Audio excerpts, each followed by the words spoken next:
Welcome to Catholic Culture Audiobooks, a production of CatholicCulture.org and under the patronage of St. John Henry Newman. Today's reading, Casti Connubii, encyclical letter of Pope Pius XI on Christian marriage, narrated by James T. Majewski.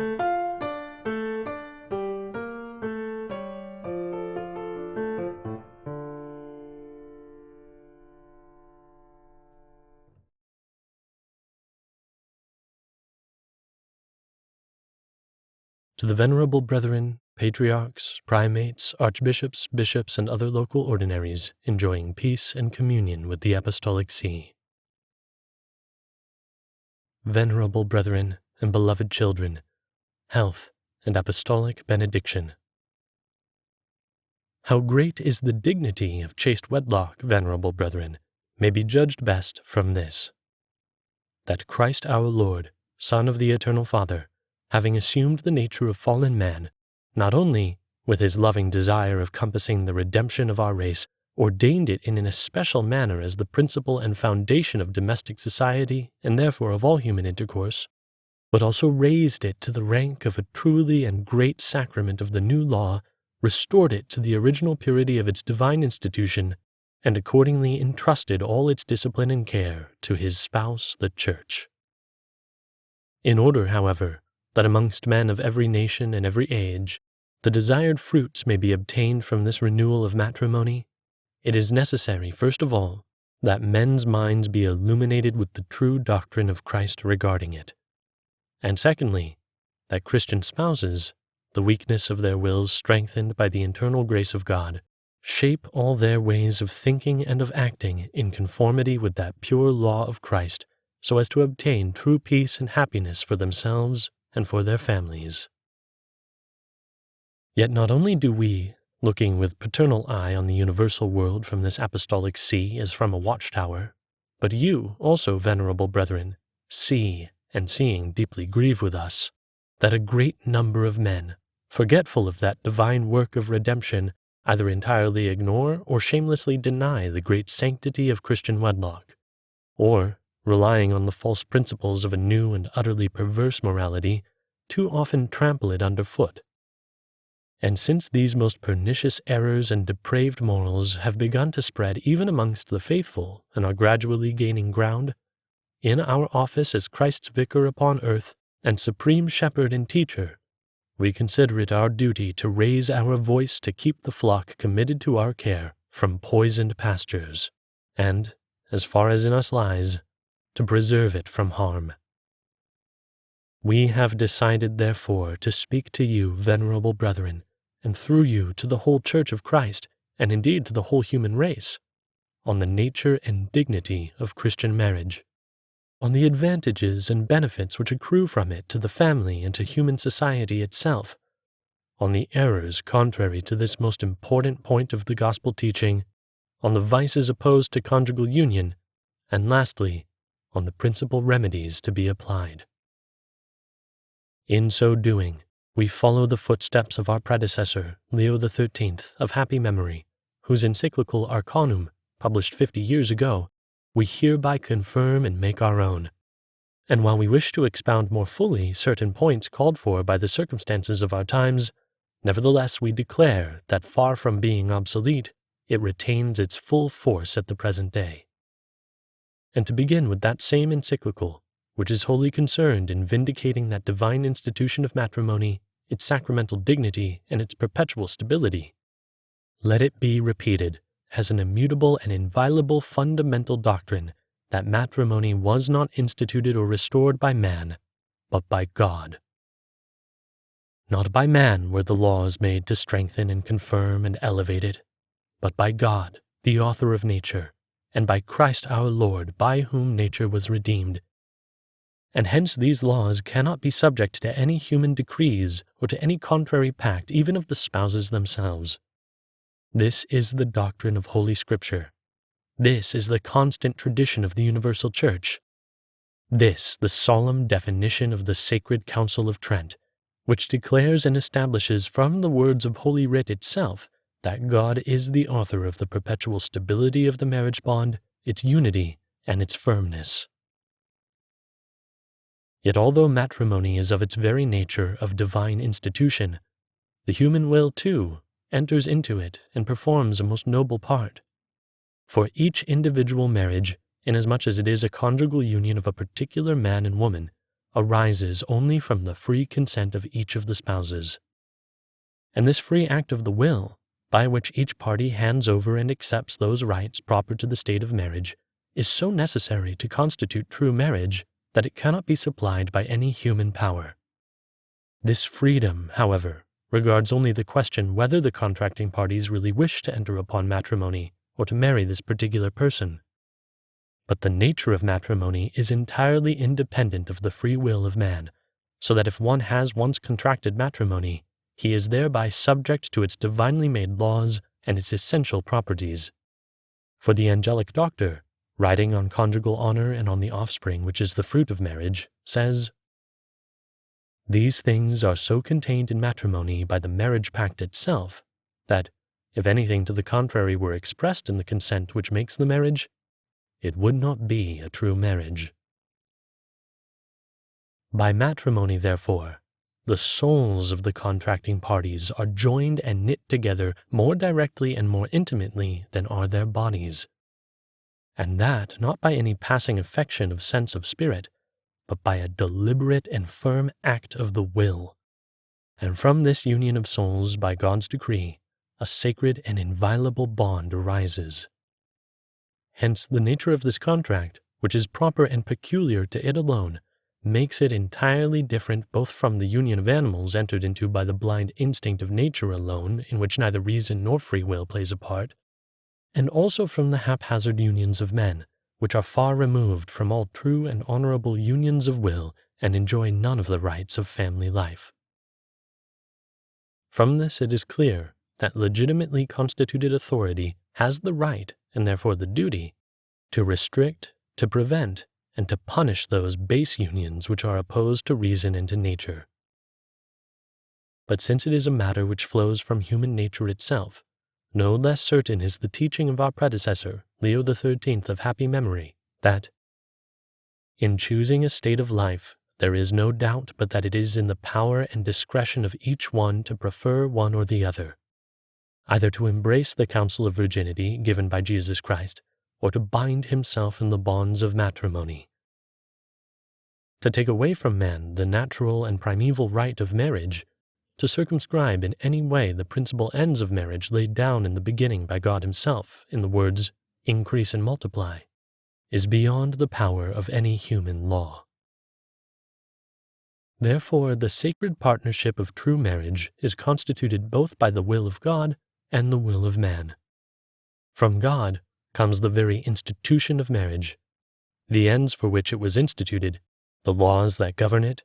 the blessings that flow from it. While man, through generous surrender of his own person made to another for the whole span of life, becomes, with the help and cooperation of God, the author of each particular marriage, with the duties and blessings annexed thereto from divine institution. Now when we come to explain, venerable brethren, what are the blessings that God has attached to true matrimony, and how great they are, there occur to us the words of that illustrious doctor of the Church whom we commemorated recently in our encyclical Ad Salutem on the occasion of the 15th centenary of his death. These, says St. Augustine, are all the blessings of matrimony on account of which matrimony itself is a blessing: offspring, conjugal faith, and the sacrament. And how under these three heads is contained a splendid summary of the whole doctrine of Christian marriage, the Holy Doctor himself expressly declares when he said, "By conjugal faith, it is provided that there should be no carnal intercourse outside the marriage bond with another man or woman. With regard to offspring, that children should be begotten of love, tenderly cared for, and educated in a religious atmosphere.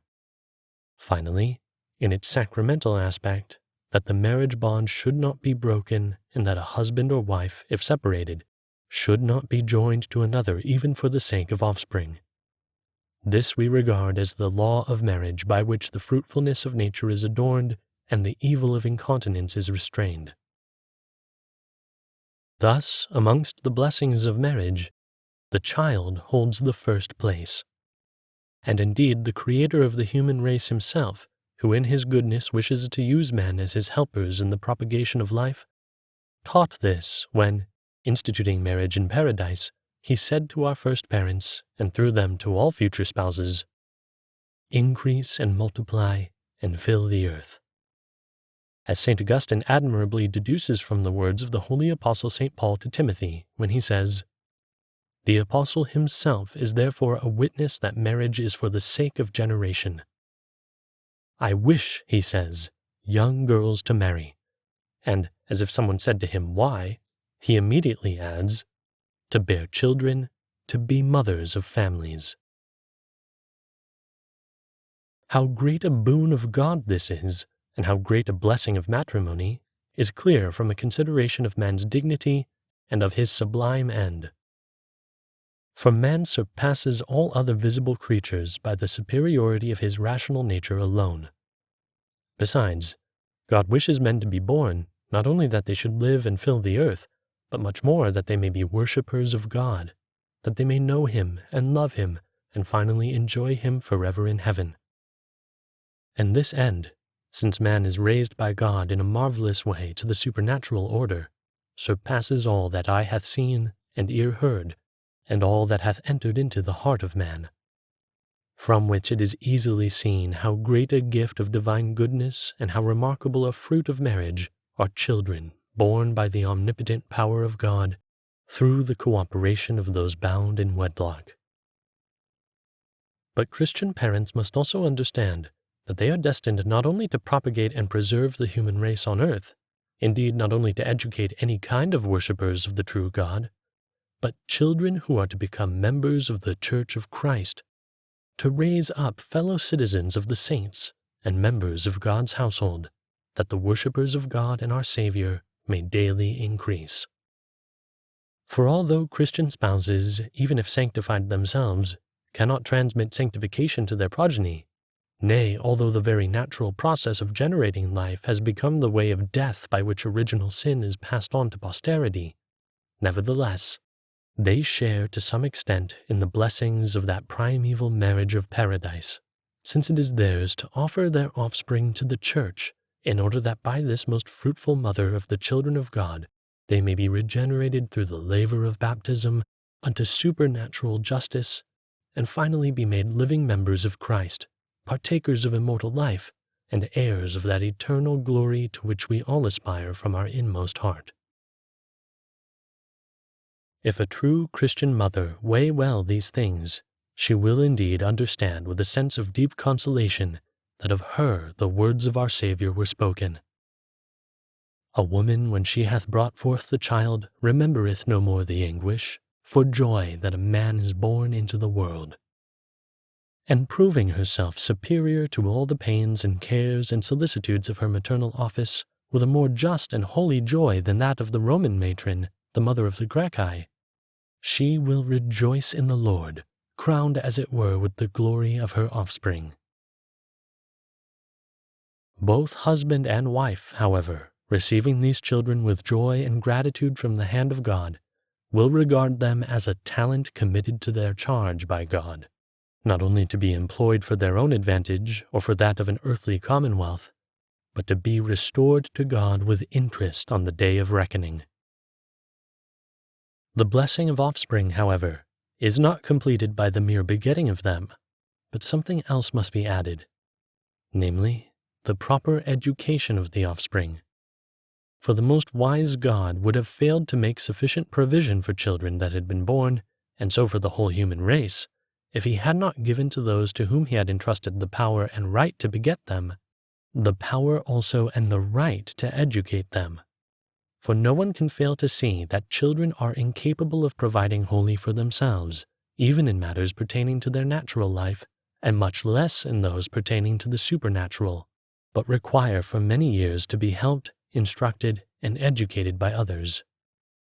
Now it is certain that both by the law of nature and of God, this right and duty of educating their offspring belongs in the first place to those who began the work of nature by giving them birth. and they are indeed forbidden to leave unfinished this work, and so expose it to certain ruin. But in matrimony, provision has been made in the best possible way for this education of children that is so necessary, for, since the parents are bound together by an indissoluble bond, the care and mutual help of each is always at hand. Since, however, we have spoken fully elsewhere on the Christian education of youth, let us sum it all up by quoting once more the words of St. Augustine. As regards the offspring, it is provided that they should be begotten lovingly and educated religiously. And this is also expressed succinctly in the Code of Canon Law. The primary end of marriage is the procreation and the education of children.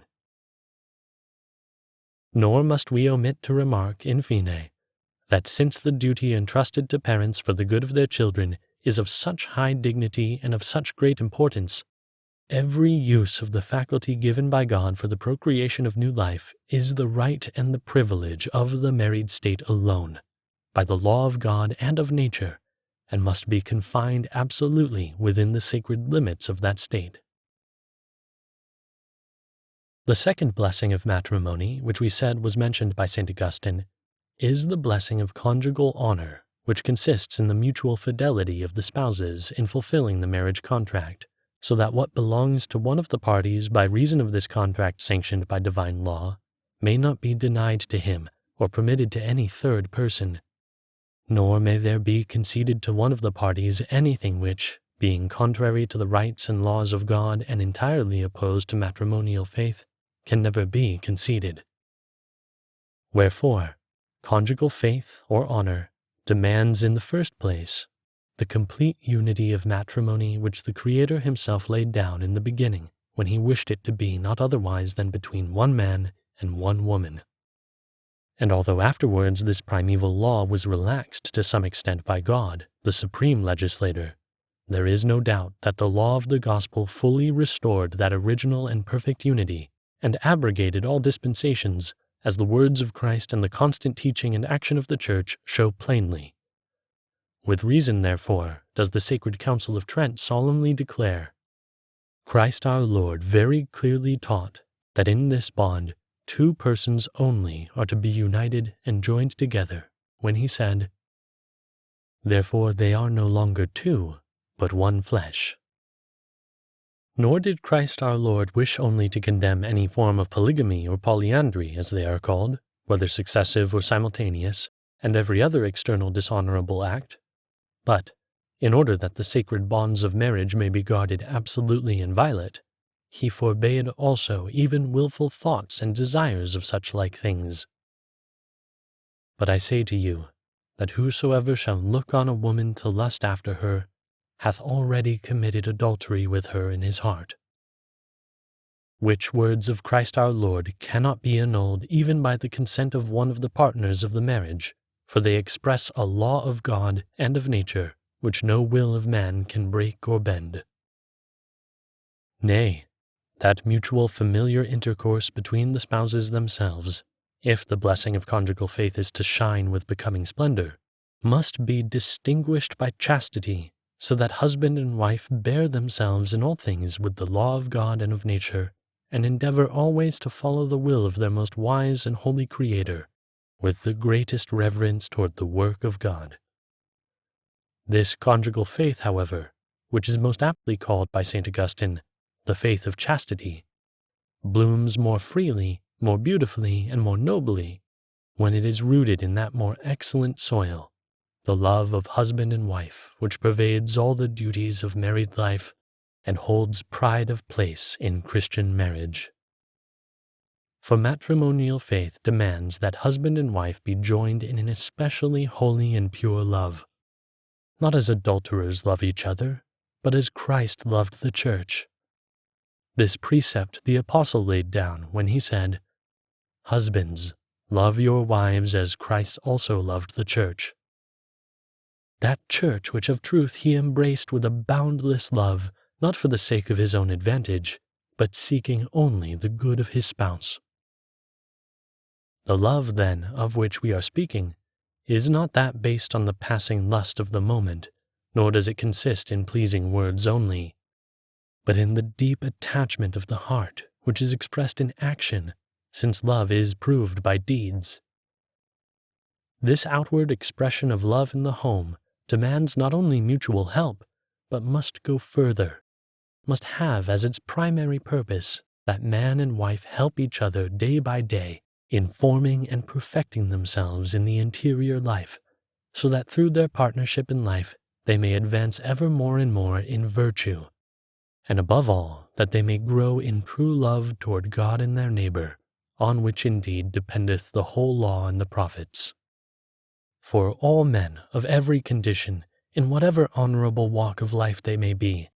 can and ought to imitate that most perfect example of holiness placed before man by God, namely Christ our Lord,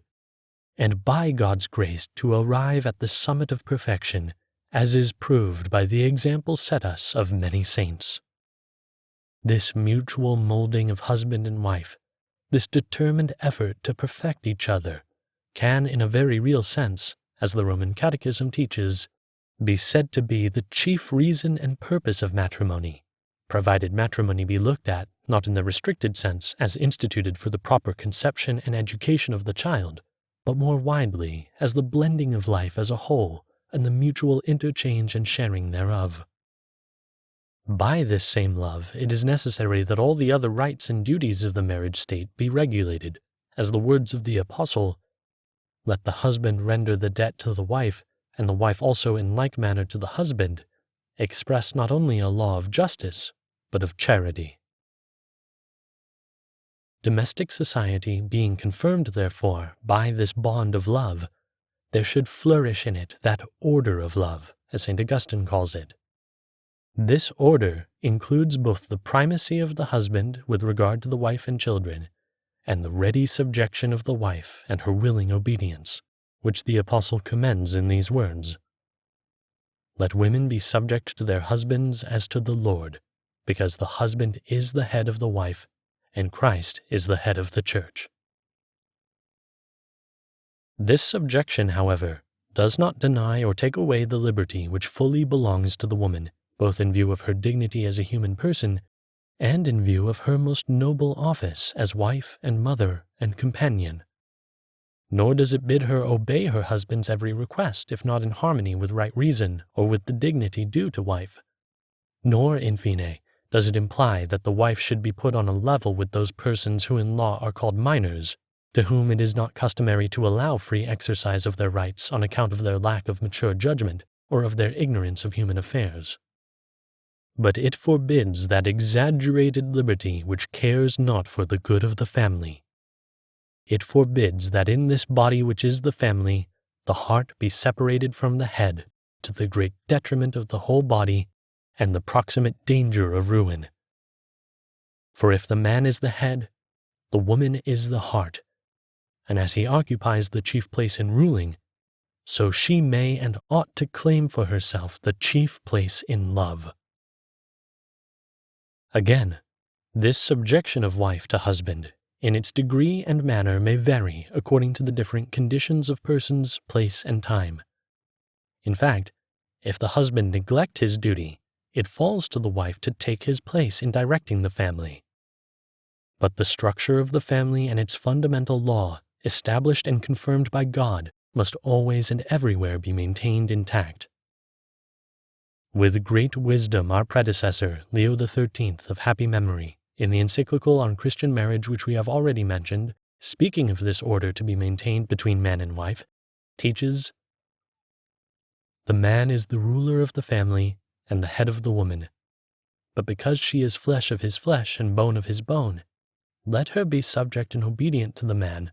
not as a servant, but as a companion, so that nothing be lacking of honor or of dignity in the obedience which she pays. Let divine charity be the constant guide of their mutual relations, both in him who rules and in her who obeys, since each bears the image, the one of Christ, the other of the Church." These, then, are the elements which compose the blessing of conjugal faith: unity, chastity, charity, honorable, noble obedience, which are at the same time an enumeration of the benefits which are bestowed on husband and wife in their married state, benefits by which the peace, the dignity, and the happiness of matrimony are securely preserved and fostered. Wherefore it is not surprising that this conjugal faith has always been counted amongst the most priceless and special blessings of matrimony.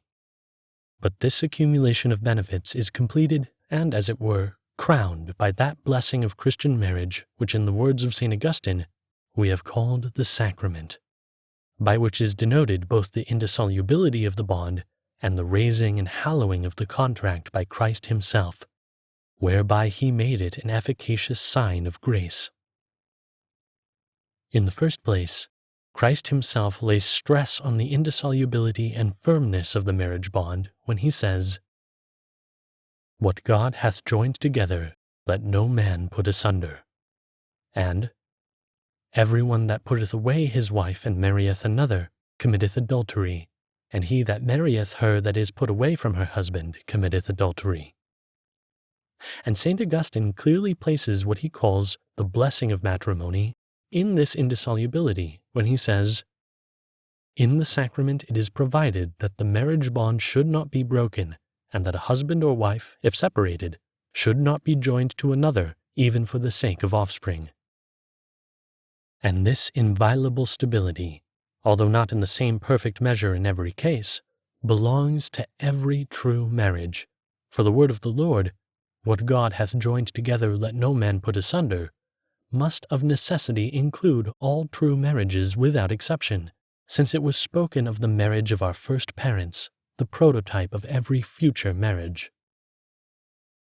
Therefore, although before Christ the sublimeness and the severity of the primeval law was so tempered that Moses permitted to the chosen people of God, on account of the hardness of their hearts, that a bill of divorce might be given in certain circumstances,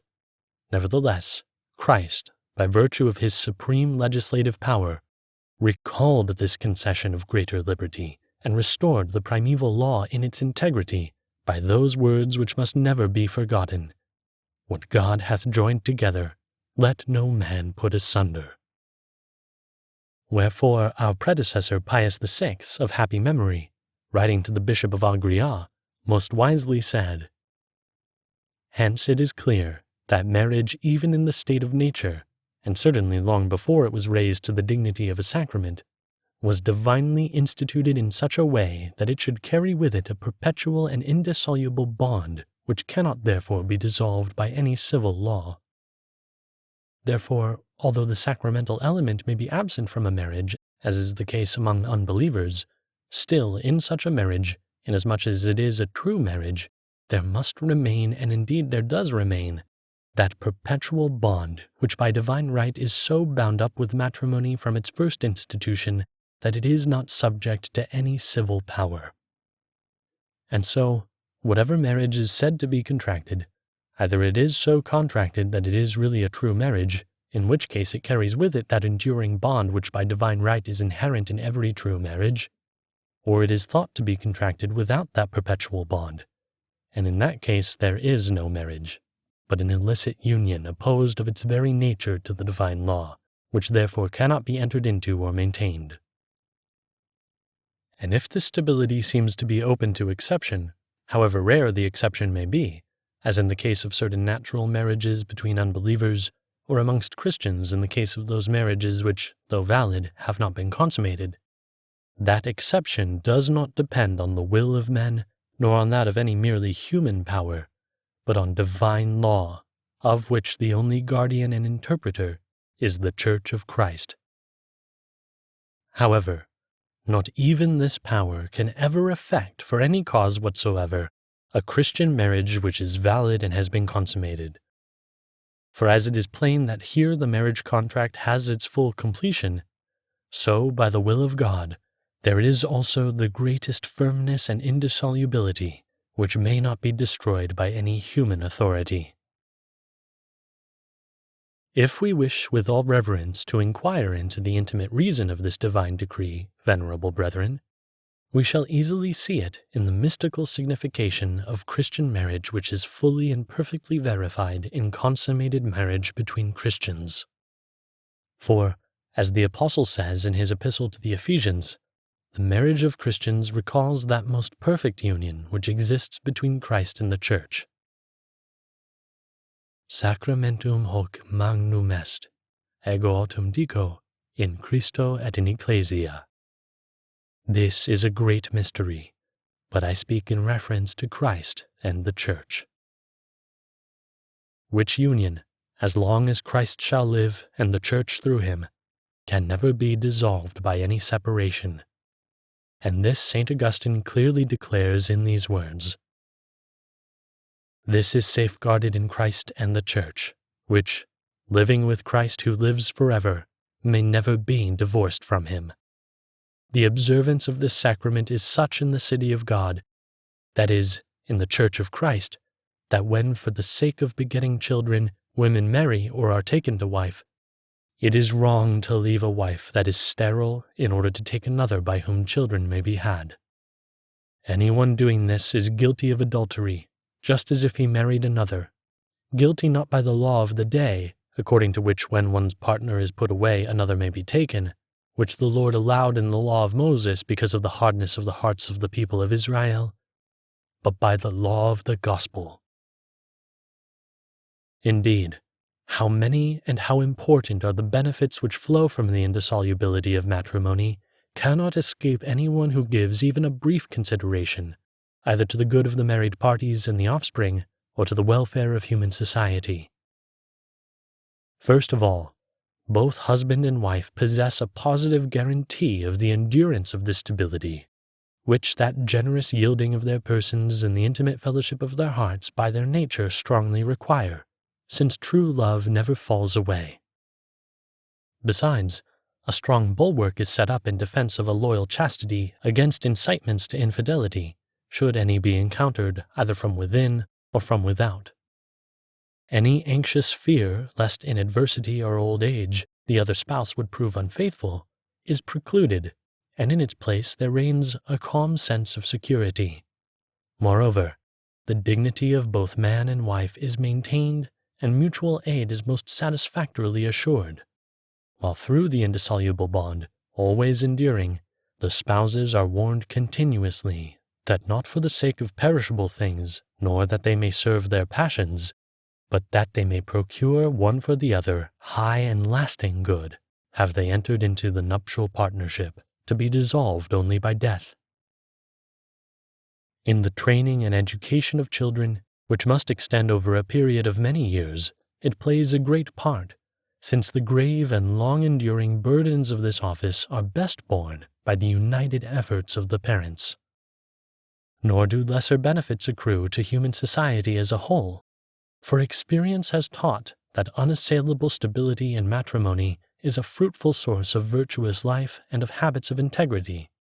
Where this order of things obtains, the happiness and well-being of the nation is safely guarded. What the families and individuals are, so also is the state, for a body is determined by its parts. Wherefore, both for the private good of husband, wife, and children, as likewise for the public good of human society, they indeed deserve well who strenuously defend the inviolable stability of matrimony. But considering the benefits of the sacrament, besides the firmness and indissolubility, there are also much higher emoluments, as the word sacrament itself very aptly indicates. For to Christians this is not a meaningless and empty name.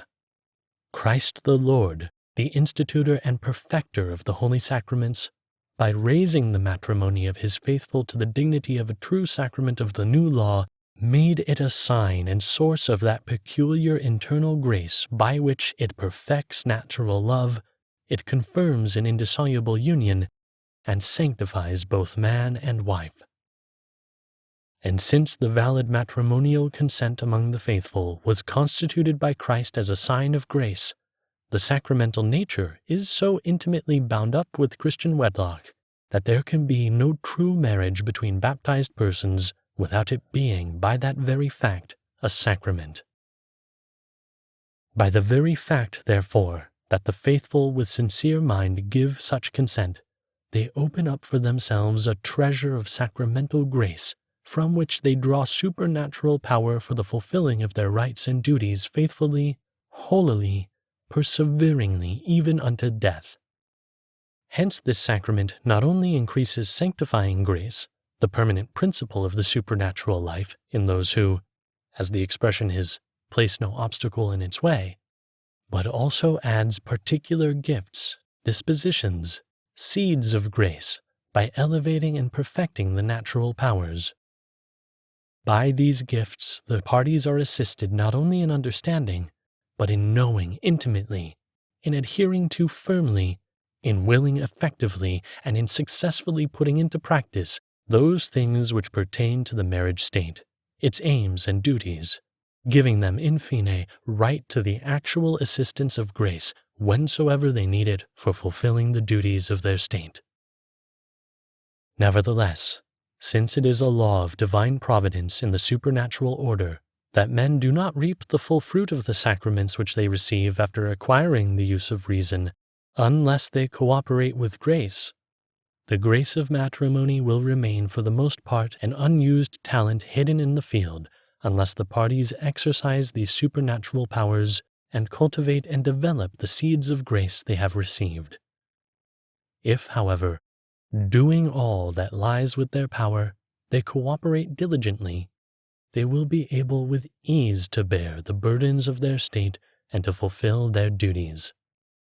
By such a sacrament they will be strengthened, sanctified, and in a manner consecrated. For, as St. Augustine teaches, just as by baptism and holy orders a man is set aside and assisted either for the duties of Christian life or for the priestly office, and is never deprived of their sacramental aid, almost in the same way, although not by a sacramental character, the faithful once joined by marriage ties can never be deprived of the help and the binding force of the sacrament. Indeed, as the Holy Doctor adds, even those who commit adultery carry with them that sacred yoke, although in this case not as a title to the glory of grace, but for the ignominy of their guilty action, as the soul by apostasy, withdrawing as it were from marriage with Christ, even though it may have lost its faith, does not lose the sacrament of faith which it received at the labor of regeneration. These parties, let it be noted, not fettered but adorned by the golden bond of the sacrament, not hampered but assisted, should strive with all their might to the end that their wedlock, not only through the power and symbolism of the sacrament, but also through their spirit and manner of life, may be and remain always the living image of that most fruitful union of Christ with the Church, which is to be venerated as the sacred token of most perfect love. All of these things, venerable brethren, you must consider carefully and ponder over with a lively faith if you would see in their true light the extraordinary benefits of matrimony, offspring, conjugal faith, and the sacrament. No one can fail to admire the divine wisdom, holiness, and goodness which, while respecting the dignity and happiness of husband and wife, has provided so bountifully for the conservation and propagation of the human race by a single chaste and sacred fellowship of nuptial union. When we consider the great excellence of chaste wedlock, venerable brethren, it appears all the more regrettable that particularly in our day we should witness this divine institution often scorned and on every side degraded. For now, alas, not secretly nor under cover, but openly, with all sense of shame put aside, now by word, again by writings, by theatrical productions of every kind, by romantic fiction, by amorous and frivolous novels, by cinematographs portraying in vivid scene, in addresses broadcast by radiotelephony, in short, by all the inventions of modern science, the sanctity of marriage is trampled upon and derided. Divorce, adultery, all the basest vices either are extolled or at least are depicted in such colors as to appear to be free of all reproach and infamy. Books are not lacking which dare to pronounce themselves as scientific, but which in truth are merely coated with a veneer of science in order that they may the more easily insinuate their ideas. The doctrines defended in these are offered for sale as the productions of modern genius, of that genius, namely, which, anxious only for truth, is considered to have emancipated itself from all those old-fashioned and immature opinions of the ancients. And to the number of these antiquated opinions, they relegate the traditional doctrine of Christian marriage. These thoughts are instilled into men of every class, rich and poor, masters and workers, lettered and unlettered, married and single, the godly and godless, old and young. But for these last, as easiest prey, the worst snares are laid. Not all the sponsors of these new doctrines are carried to the extremes of unbridled lust.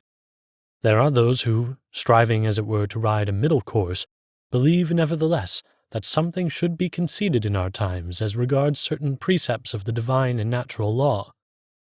But these likewise, more or less wittingly, are emissaries of the great enemy who is ever seeking to sow cockle among the wheat. We, therefore, whom the Father has appointed over his field, we who are bound by our most holy office to take care lest the good seed be choked by the weeds,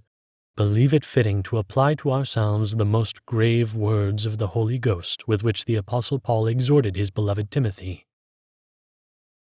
Be thou vigilant, fulfill thy ministry, preach the word, be instant, in season, out of season, reprove, entreat, rebuke, in all patience and doctrine. And since, in order that the deceits of the enemy may be avoided, it is necessary, first of all, that they be laid bare, since much is to be gained by denouncing these fallacies for the sake of the unwary, even though we prefer not to name these iniquities, as becometh saints, yet for the welfare of souls we cannot remain altogether silent. To begin at the very source of these evils, their basic principle lies in this, that matrimony is repeatedly declared to be not instituted by the author of nature, nor raised by Christ the Lord to the dignity of a true sacrament, but invented by man. Some confidently assert that they have found no evidence of the existence of matrimony in nature or in her laws, but regard it merely as the means of producing life, and of gratifying in one way or another a vehement impulse.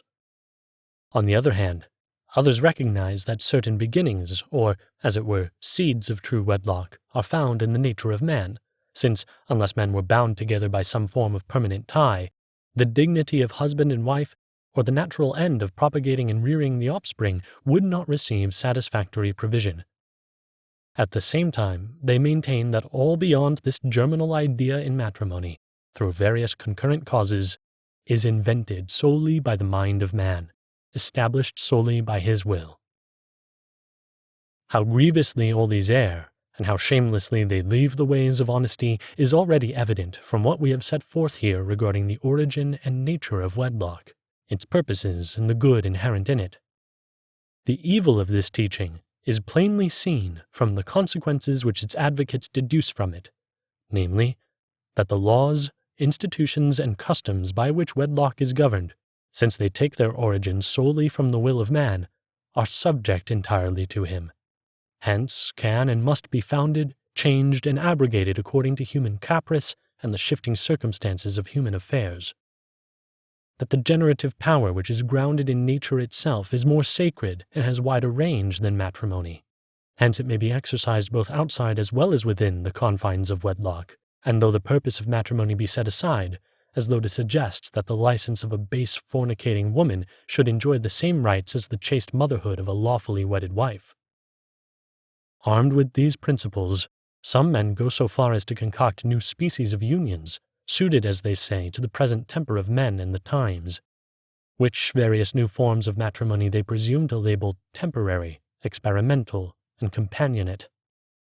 These offer all the indulgence of matrimony and its rights, without, however, the indissoluble bond, and without offspring, unless later the parties alter their cohabitation into a matrimony in the full sense of the law. Indeed, there are some who desire and insist that these practices be legitimized by the law, or at least excused by their general acceptance among the people. They do not seem even to suspect that these proposals partake of nothing of the modern culture in which they glory so much,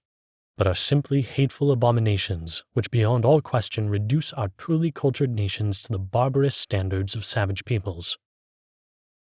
And now, venerable brethren, we shall explain in detail the evils opposed to each of the benefits of matrimony. First consideration is due to the offspring, which many have the boldness to call the disagreeable burden of matrimony, and which they say is to be carefully avoided by married people, not through virtuous continence, which Christian law permits in matrimony when both parties consent, but by frustrating the marriage act.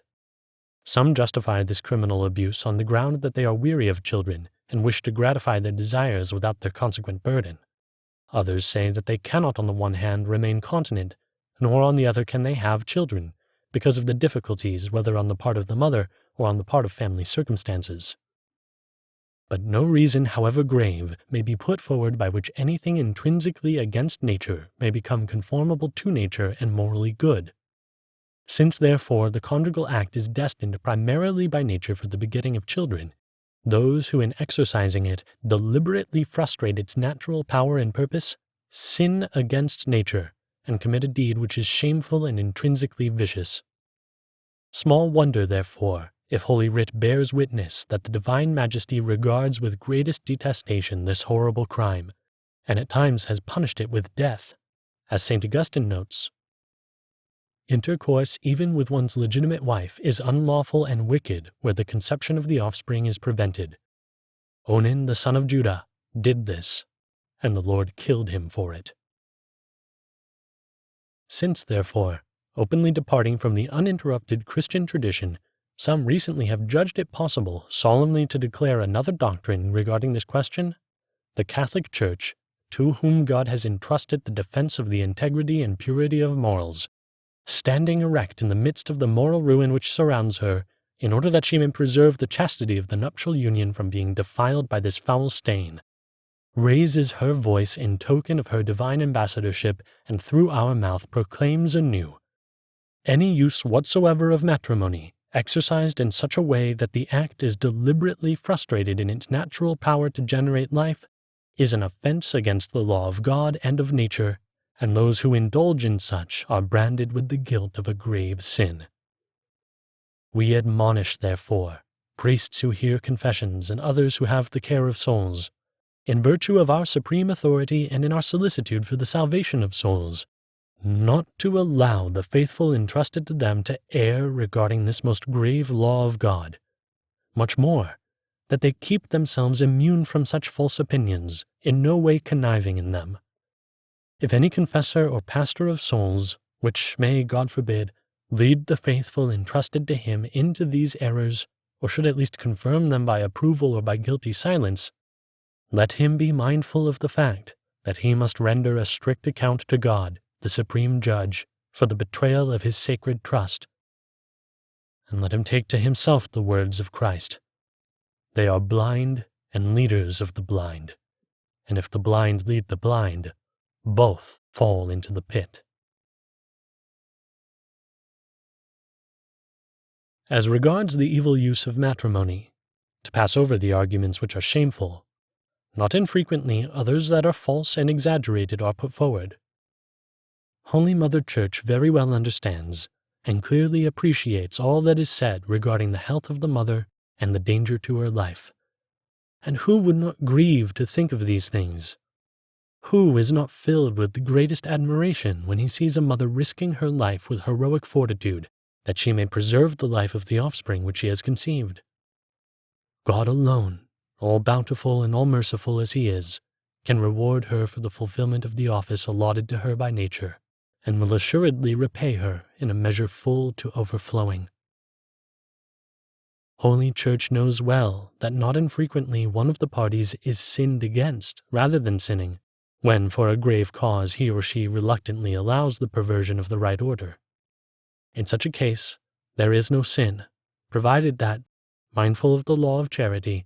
he or she does not neglect to seek to dissuade and to deter the partner from sin. Nor are those considered as acting against nature who in the married state use their right in the proper manner, although on account of natural reasons, either of time or of certain defects, new life cannot be brought forth. For in matrimony, as well as in the use of the matrimonial rites, there are also secondary ends, such as mutual aid, the cultivating of mutual love, and the quieting of concupiscence which husband and wife are not forbidden to consider, so long as they are subordinated to the primary end, and so long as the intrinsic nature of the act is preserved. We are deeply touched by the sufferings of those parents who, in extreme want, experience great difficulty in rearing their children. However, they should take care lest the calamitous state of their external affairs should be the occasion for a much more calamitous error. No difficulty can arise that justifies the putting aside of the law of God, which forbids all acts intrinsically evil.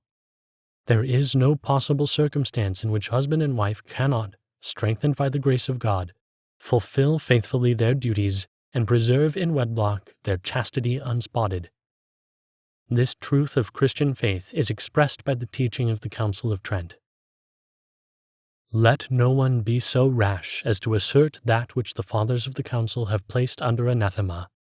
namely, that there are precepts of God impossible for the just to observe. God does not ask the impossible, but by his commands instructs you to do what you are able, to pray for what you are not able, that he may help you. This same doctrine was again solemnly repeated and confirmed by the Church in the condemnation of the Jansenist heresy, which dared to utter this blasphemy against the goodness of God, that some precepts of God are, when one considers the powers which man possesses, impossible of fulfillment, even to the just who wish to keep the law and strive to do so. Grace is lacking whereby these laws could be fulfilled. But another very grave crime is to be noted, venerable brethren, which regards the taking of the life of the offspring hidden in the mother's womb. Some wish it to be allowed and left to the will of the father or the mother. Others say it is unlawful unless there are weighty reasons which they call by the name of medical, social, or eugenic indication. Because this matter falls under the penal laws of the state by which the destruction of the offspring begotten but unborn is forbidden, these people demand that the indication, which in one form or another they defend, be recognized as such by the public law, and in no way penalized.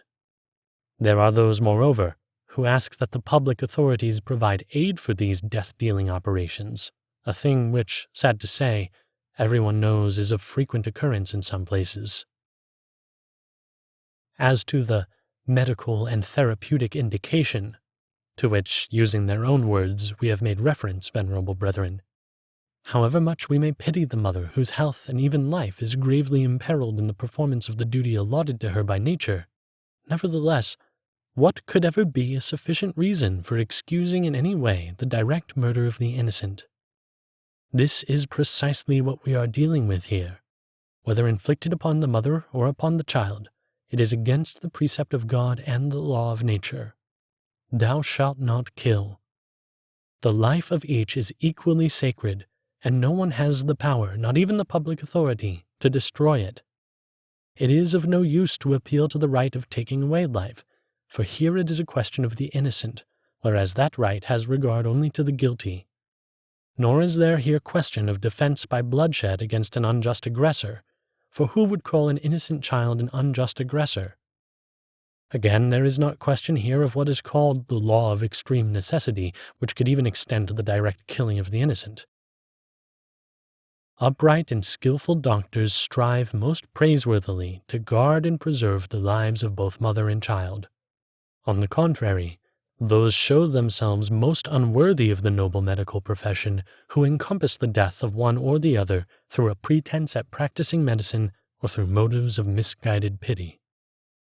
All of which agrees with the following stern words of the Bishop of Hippo in denouncing those wicked parents who seek to remain childless and, failing in this, are not ashamed to put their offspring to death. Sometimes this lustful cruelty or cruel lust goes so far as to seek to procure a baneful sterility, and if this fails, the fetus conceived in the womb is, in one way or another, smothered or evacuated in the desire to destroy the offspring before it has life, or if it already lives in the womb, to kill it before it is born. If both man and woman are party to such practices, they are not spouses at all. And if from the first they have carried on thus, they have come together not for honest wedlock, but for impure gratification.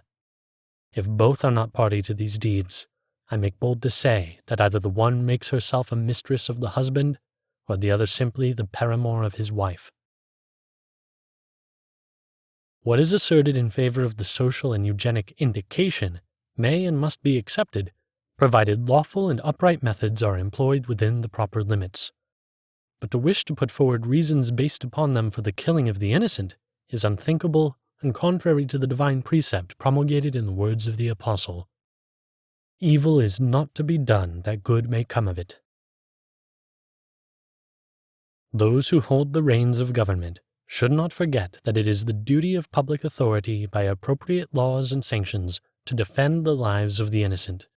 And this all the more so, since those whose lives are endangered and assailed cannot defend themselves, among whom we must mention in the first place infants hidden in the mother's womb. And if the public magistrates not only do not defend them, but by their laws and ordinances betray them to death at the hands of doctors or of others, let them remember that God is the judge and avenger of innocent blood which cried from earth to heaven. Finally, that pernicious practice must be condemned which closely touches upon the natural right of man to enter matrimony, but affects also in a real way the welfare of the offspring. For there are some who, over-solicitous for the cause of eugenics, not only give salutary counsel for more certainly procuring the strength and health of the future child, which indeed is not contrary to right reason, but put eugenics before aims of a higher order, and by public authority wish to prevent from marrying all those whom, even though naturally fit for marriage, they consider, according to the norms and conjectures of their investigations, would, through hereditary transmission, bring forth defective offspring. And more, they wish to legislate to deprive these of that natural faculty by medical action despite their unwillingness. And this they do not propose as an infliction of grave punishment under the authority of the state for a crime committed, not to prevent future crimes by guilty persons, but against every right and good they wish the civil authority to arrogate to itself a power over a faculty which it never had and can never legitimately possess. Those who act in this way are at fault in losing sight of the fact that the family is more sacred than the state, and that men are begotten not for the earth and for time, but for heaven and eternity. Although often these individuals are to be dissuaded from entering into matrimony, certainly it is wrong to brand men with the stigma of crime because they contract marriage, on the ground that, despite the fact that they are in every respect capable of matrimony, they will give birth only to defective children, even though they use all care and diligence. Public magistrates have no direct power over the bodies of their subjects. Therefore, where no crime has taken place, and there is no cause present for grave punishment, they can never directly harm or tamper with the integrity of the body, either for the reasons of eugenics or for any other reason. St. Thomas teaches this when, inquiring whether human judges, for the sake of preventing future evils, can inflict punishment, he admits that the power indeed exists as regards certain other forms of evil, but justly and properly denies it as regards the maiming of the body. No one who is guiltless may be punished by a human tribunal, either by flogging to death, or mutilation, or by beating. Furthermore, Christian doctrine establishes, and the light of human reason makes it most clear, that private individuals have no other power over the members of their bodies than that which pertains to their natural ends, and they are not free to destroy or mutilate their members, or in any other way render themselves unfit for their natural functions, except when no other provision can be made for the good of the whole body. We may now consider another class of errors concerning conjugal faith. Every sin committed as regards the offspring becomes in some way a sin against conjugal faith, since both these blessings are essentially connected. However, we must mention briefly the sources of error and vice corresponding to those virtues which are demanded by conjugal faith, namely the chaste honor existing between man and wife, the due subjection of wife to husband, and the true love which binds both parties together. It follows, therefore, that they are destroying mutual fidelity who think that the ideas and morality of our present time concerning a certain harmful and false friendship with a third party can be countenanced, and who teach that a greater freedom of feeling and action in such external relations should be allowed to man and wife, particularly as many, so they consider, are possessed of an inborn sexual tendency which cannot be satisfied within the narrow limits of monogamous marriage. That rigid attitude which condemns all sensual affections and actions with a third party they imagine to be a narrowing of mind and heart, something obsolete or an abject form of jealousy, and as a result they look upon whatever penal laws are passed by the state for the preserving of conjugal faith as void or to be abolished. Such unworthy and idle opinions are condemned by that noble instinct which is found in every chaste husband and wife, and even by the light of the testimony of nature alone, a testimony that is sanctioned and confirmed by the command of God, "Thou shalt not commit adultery," and the words of Christ, "Whosoever shall look on a woman to lust after her, hath already committed adultery with her in his heart." The force of this divine precept can never be weakened by any merely human custom, bad example, or pretext of human progress, for just as it is the one and the same Jesus Christ, yesterday and today and the same forever, so it is the one and the same doctrine of Christ that abides, and of which no one jot or tittle shall pass away till all is fulfilled. The same false teachers who try to dim the luster of conjugal faith and purity do not scruple to do away with the honorable and trusting obedience which the woman owes to the man. Many of them even go further and assert that such a subjection of one party to the other is unworthy of human dignity, that the rights of husband and wife are equal, wherefore they boldly proclaim the emancipation of women has been or ought to be effected.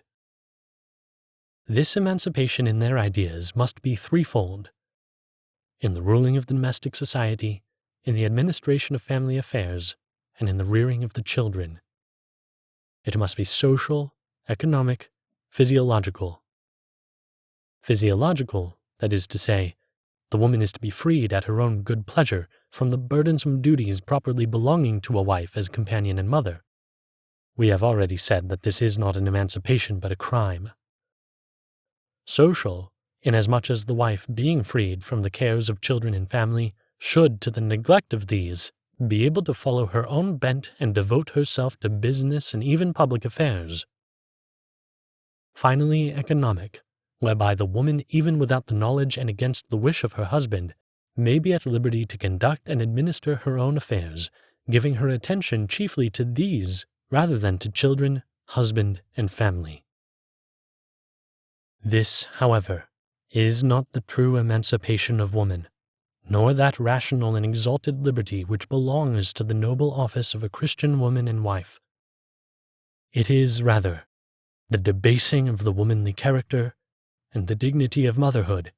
and indeed of the whole family,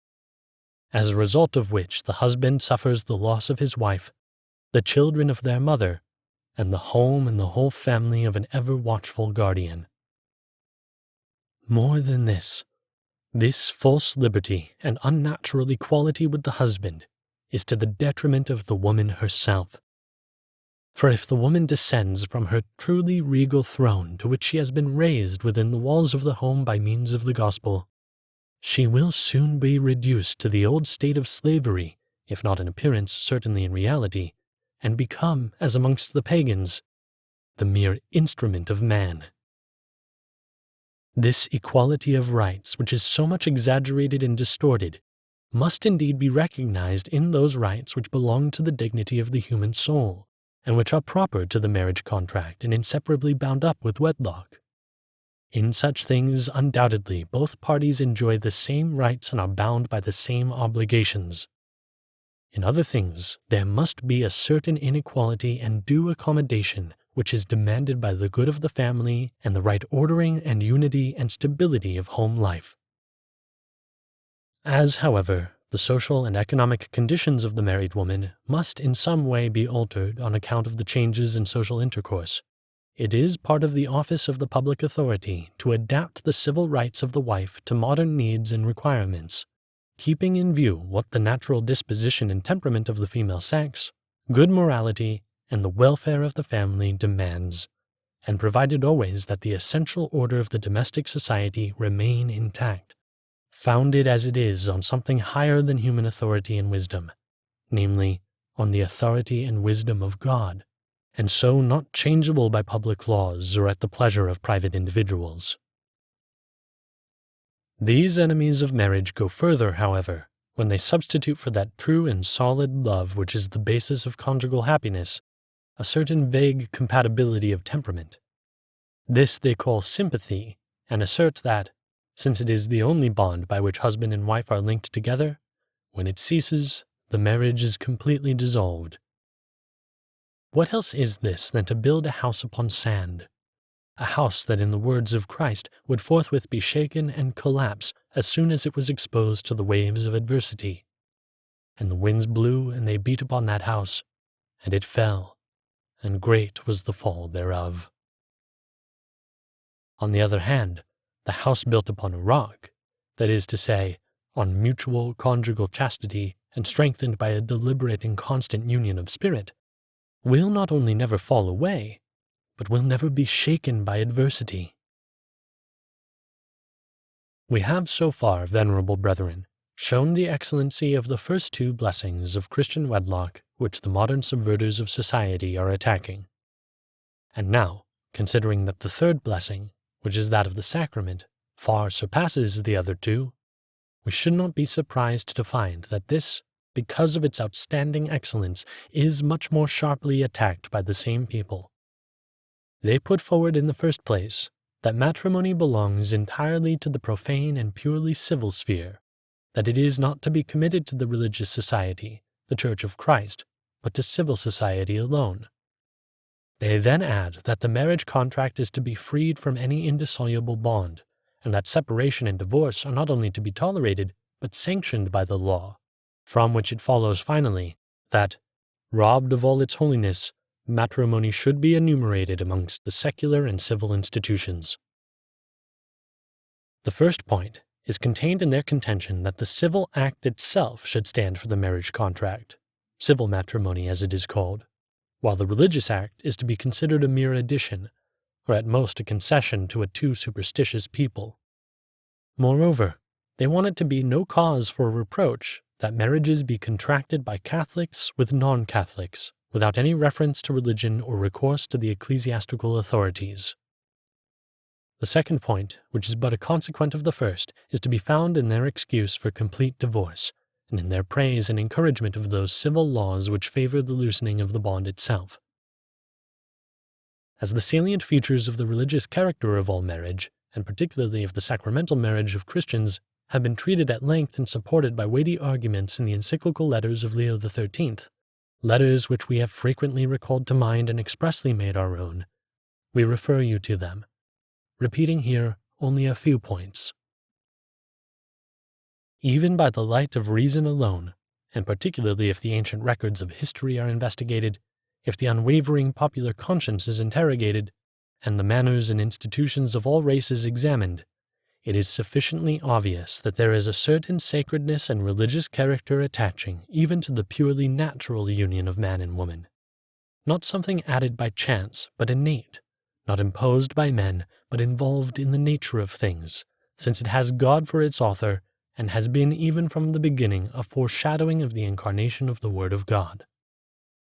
This sacredness of marriage, which is intimately connected with religion and all that is holy, arises from the divine origin we have just mentioned, from its purpose which is the begetting and education of children for God, and the binding of man and wife to God through Christian love and mutual support. And finally, it arises from the very nature of wedlock, whose institution is to be sought for in the far-seeing providence of God, whereby it is the means of transmitting life, thus making the parents the ministers, as it were, of the divine omnipotence. To this must be added that new element of dignity which comes from the sacrament, by which the Christian marriage is so ennobled and raised to such a level that it appeared to the apostle as a great sacrament, honorable in every way. The religious character of marriage, its sublime signification of grace and the union between Christ and the Church, evidently requires that those about to marry should show a holy reverence towards it, and zealously endeavor to make their marriage approach as nearly as possible to the archetype of Christ and the Church. They, therefore, who rashly and heedlessly contract mixed marriages, from which the maternal love and providence of the Church dissuades her children for very sound reasons, fail conspicuously in this respect, sometimes with danger to their eternal salvation. This attitude of the Church to mixed marriages appears in many of her documents, all of which are summed up in the Code of Canon Law. Everywhere and with the greatest strictness the Church forbids marriages between baptized persons, one of whom is a Catholic and the other a member of a schismatical or heretical sect. And if there is, add to this, the danger of the falling away of the Catholic party and the perversion of the children, such a marriage is forbidden also by the divine law.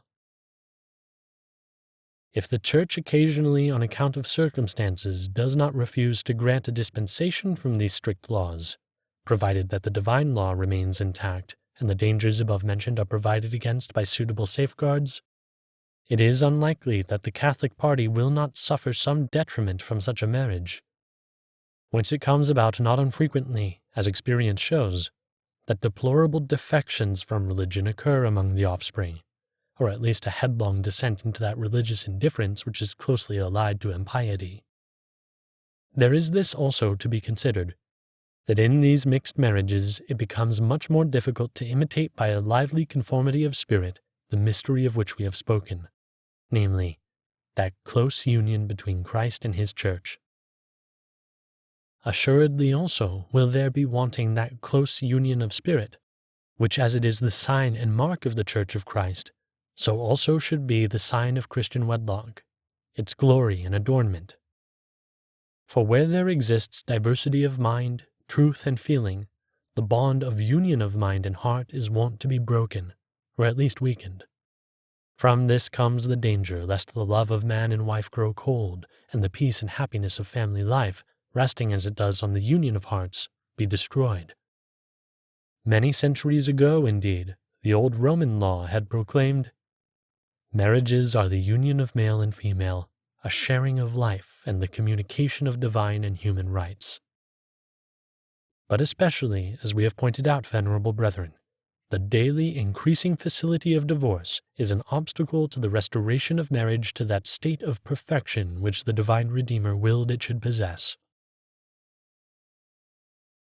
The advocates of the neo-paganism of today have learned nothing from the sad state of affairs, but instead, day by day, more and more vehemently, they continue by legislation to attack the indissolubility of the marriage bond, proclaiming that the lawfulness of divorce must be recognized, and that the antiquated laws should give place to a new and more humane legislation.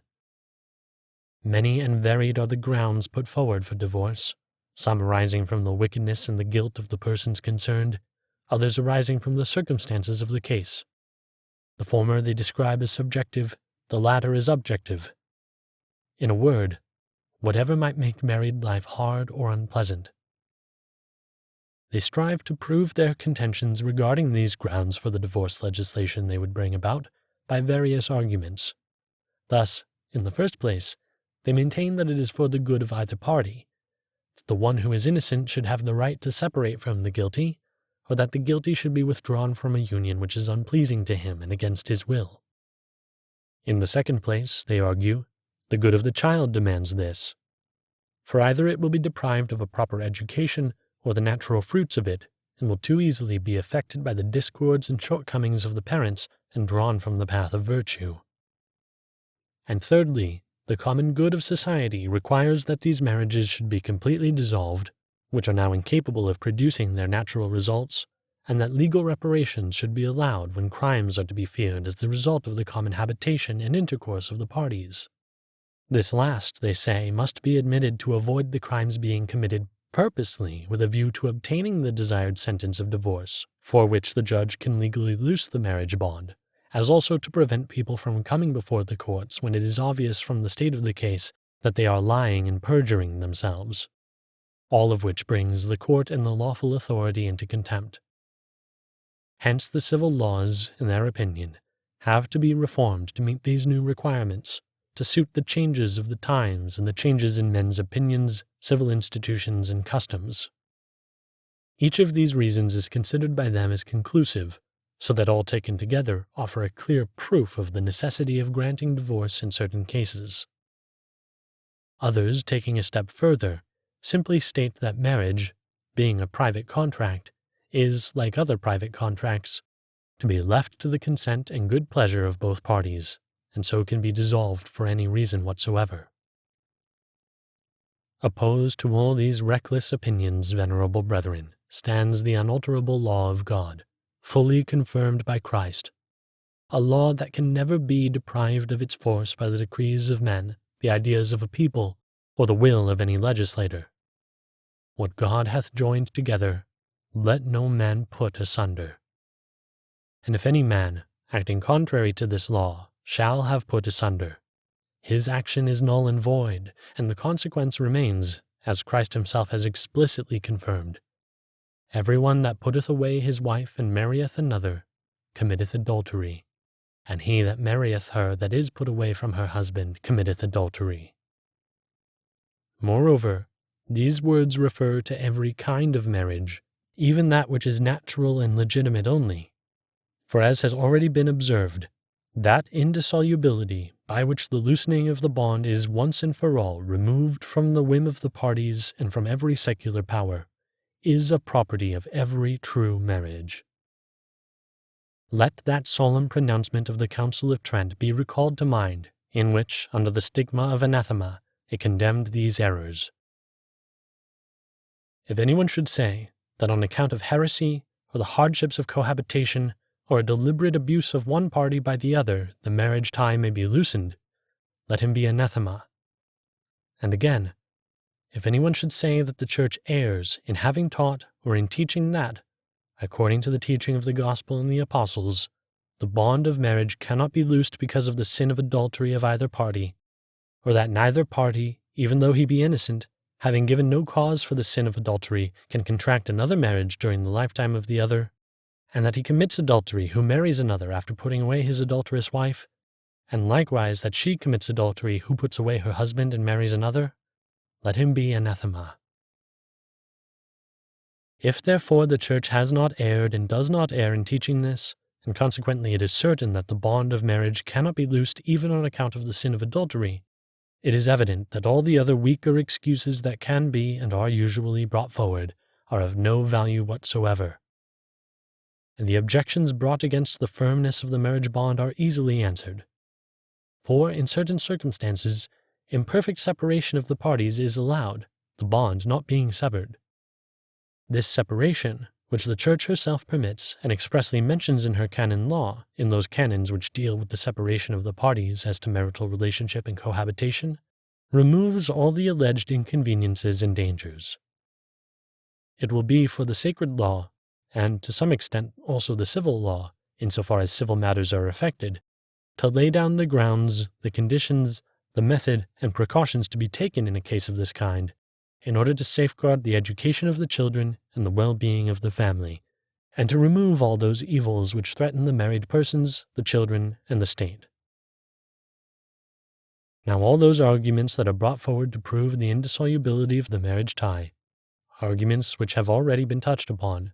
can equally be applied to excluding not only the necessity of divorce, but even the power to grant it, while for all the advantages that can be put forward for the former, there can be adduced as many disadvantages and evils which are a formidable menace to the whole of human society.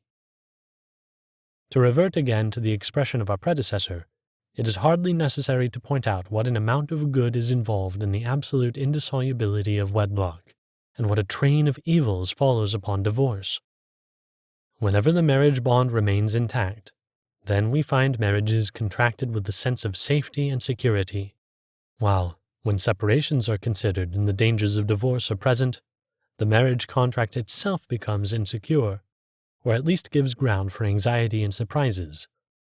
On the one hand, we see a wonderful strengthening of goodwill and cooperation in the daily life of husband and wife, while on the other,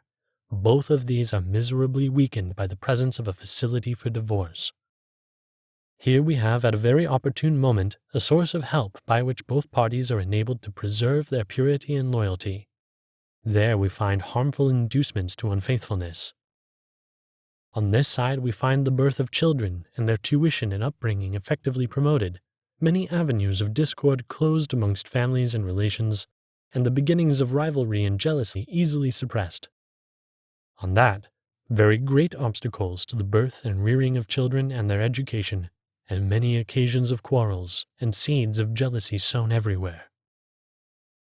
Finally, but especially, the dignity and position of women in civil and domestic society is reinstated by the former, while by the latter it is shamefully lowered, and the danger is incurred of their being considered outcasts, slaves of the lust of men. To conclude with the important words of Leo XIII. Since the destruction of family life and the loss of national wealth is brought about more by the corruption of morals than by anything else,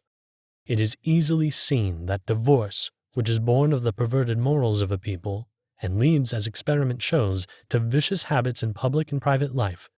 is particularly opposed to the well-being of the family and of the state. The serious nature of these evils will be the more clearly recognized when we remember that, once divorce has been allowed, there will be no sufficient means of keeping it in check within any definite bounds. Great is the force of example, greater still that of lust, and with such incitements it cannot but happen that divorce and its consequent setting loose of the passions should spread daily and attack the souls of many like a contagious disease or a river bursting its banks and flooding the land. Thus, as we read in the same letter, unless things change, the human family and state have every reason to fear lest they should suffer absolute ruin. All this was written 50 years ago, yet it is confirmed by the daily increasing corruption of morals and the unheard-of degradation of the family in those lands where communism reigns unchecked.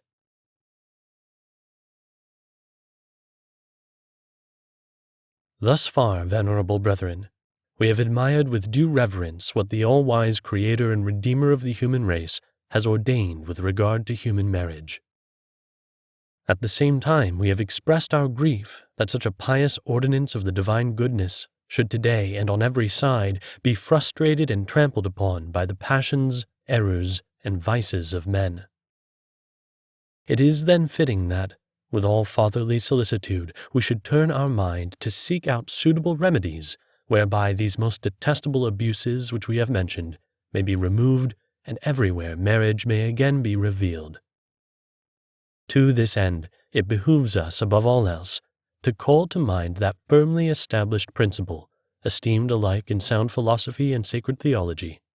namely, that whatever things have deviated from their right order cannot be brought back to that original state which is in harmony with their nature, except by a return to the divine plan, which, as the angelic doctor teaches, is the exemplar of all right order. Wherefore our predecessor of happy memory, Leo XIII, attacked the doctrine of the naturalists in these words: "It is a divinely appointed law that whatsoever things are constituted by God, the author of nature, these we find the more useful and salutary, the more they remain in their natural state, unimpaired and unchanged, inasmuch as God, the Creator of all things, intimately knows what is suited to the constitution and the preservation of each, and by His will and mind has so ordained all this that each may duly achieve its purpose. But if the boldness and wickedness of men change and disturb this order of things so providentially disposed,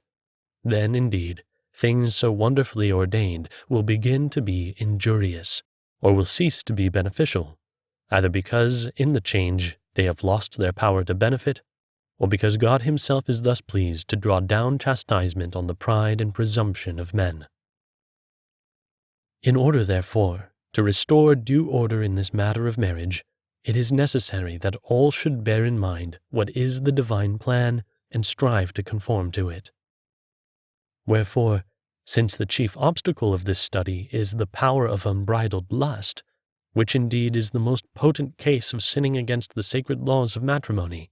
and since man cannot hold in check his passions unless he first subject himself to God, this must be his primary endeavor in accordance with the plan divinely ordained.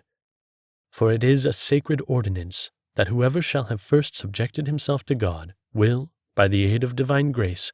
be glad to subject to himself his own passions and concupiscence, while he who is a rebel against God will, to his sorrow, experience within himself the violent rebellion of his worst passions. And how wisely this has been decreed, St. Augustine thus shows. This indeed is fitting, that the lower be subject to the higher, so that he who would have subject to himself whatever is below him should himself submit to whatever is above him. Acknowledge order, seek peace, be thou subject to God, and thy flesh subject to thee. What more fitting? What more fair? Thou art subject to the higher, and the lower is subject to thee. Do thou serve him who made thee, so that that which was made for thee may serve thee. For we do not commend this order, namely, the flesh to thee and thou to God, but thou to God and the flesh to thee. If, however, thou despisest the subjection of thyself to God, thou shalt never bring about the subjection of the flesh to thyself. If thou dost not obey the Lord, thou shalt be tormented by thy servant. This right ordering on the part of God's wisdom is mentioned by the Holy Doctor of the Gentiles, inspired by the Holy Ghost. For in speaking of those ancient philosophers who refused to adore and reverence him whom they knew to be the creator of the universe, he says, Wherefore God gave them up to the desires of their heart, unto uncleanness, to dishonor their own bodies among themselves. And again, For this same God delivered them up to shameful affections. And St. James says, God resisteth the proud, and giveth grace to the humble. Without which grace, as the same Doctor of the Gentiles reminds us, man cannot subdue the rebellion of his flesh. Consequently, as the onslaughts of these uncontrolled passions cannot in any way be lessened, unless the Spirit first shows a humble compliance of duty and reverence towards its Maker, it is above all and before all needful that those who are joined in the bond of sacred wedlock should be wholly imbued with a profound and genuine sense of duty towards God, which will shape their whole lives and fill their minds and wills with a very deep reverence for the majesty of God. Quite fittingly, therefore, and quite in accordance with the defined norm of Christian sentiment, do those pastors of souls act who, to prevent married people from failing in the observance of God's law, urge them to perform their duty and exercise their religion so that they should give themselves to God, continually ask for His divine assistance, frequent the sacraments, and always nourish and preserve a loyal and thoroughly sincere devotion to God. They are greatly deceived who, having underestimated or neglected these means which rise above nature, think that they can induce men by the use and discovery of the natural sciences, such as those of biology, the science of heredity, and the like, to curb their carnal desires. We do not say this in order to belittle those natural means which are not dishonest, for God is the author of nature as well as of grace, and He has disposed the good things of both orders for the beneficial use of men. The faithful, therefore, can and ought to be assisted also by natural means, but they are mistaken who think that these means are able to establish chastity in the nuptial union, or that they are more effective than supernatural grace. This conformity of wedlock and moral conduct with the divine laws respective of marriage, without which its effective restoration cannot be brought about, supposes, however, that all can discern readily, with real certainty and without any accompanying error, what those laws are. But everyone can see to how many fallacies an avenue would be opened up and how many errors would become mixed with the truth if it were left solely to the light of reason of each to find it out, or if it were to be discovered by the private interpretation of the truth which is revealed. And if this is applicable to many other truths of the moral order, we must all the more pay attention to those things which appertain to marriage, where the inordinate desire for pleasure can attack frail human nature and easily deceive it and lead it astray. This is all the more true of the observance of the divine law, which demands sometimes hard and repeated sacrifices, for which, as experience points out, a weak man can find so many excuses for avoiding the fulfillment of the divine law. On this account, in order that no falsification or corruption of the divine law, but a true genuine knowledge of it may enlighten the minds of men and guide their conduct, it is necessary that a filial and humble obedience towards the Church should be combined with devotedness to God and the desire of submitting to Him. For Christ Himself made the Church the teacher of truth in those things also which concern the right regulation of moral conduct, even though some knowledge of the same is not beyond human reason. For just as God, in the case of the natural truths of religion and morals, added revelation to the light of reason so that what is right and true in the present state also of the human race may be known readily with real certainty without any admixture of error, so for the same purpose He has constituted the Church the guardian and the teacher of the whole of the truth concerning religion and moral conduct. To her, therefore, should the faithful show obedience and subject their minds and hearts, so as to be kept unharmed and free from error and moral corruption.